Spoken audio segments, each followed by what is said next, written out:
Sen, good morning. Iginiit ni dating senador at ngayon Sorsogon Governor Chis Escudero, isa sa mga nagsulong ng Good Conduct Time Allowance o GCTA law na kasama talaga ang mga nahatulan sa mga karumal-dumal na krimen sa mga makikinabang dito.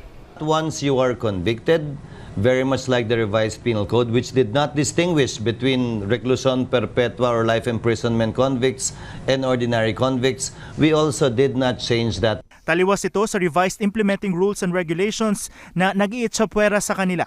Sa ilalim ng bagong IRR, ang mga dati nang nahatulan gaya ni na dating Calauan Mayor Antonio Sanchez ay posible pa ring makinabang sa mas mababang GCTA sa ilalim ng revised penal code.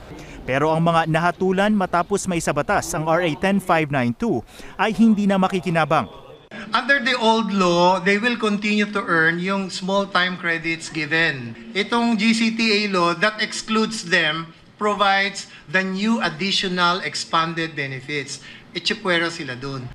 Isa pang issue ay kung pwede pang bawiin ang naigawad ng GCTA. GCTA once granted cannot be revoked. Pero iba ang sinasabi ng tagapagsalita ng DOJ. Doon sa mga totally disqualified, walang effect yung irrevocability kasi from the very beginning, dapat alam nila na wala silang entitlement to the GCTA. Aminado ang DOJ at si Escudero na sa huli, Korte Suprema ang makakapagsabi kung tama ang interpretasyon ng DOJ at DILG sa batas. Sa sulat ni Senador Laila de Lima kay Ombudsman Samuel Martires, iginit niya na hindi siya kundi ang DOJ at DILG ang dapat magpaliwanag sa gulo sa GCTA law. Sagot naman ni Justice Secretary Menardo Guevara, wala silang panahon para sa sisihan. Sa huling tala ng DOJ, nasa halos 700 na ang sumuko sa halos 2,000 na palaya dahil sa GCTA law. Mike Navalio, ABS-CBN News.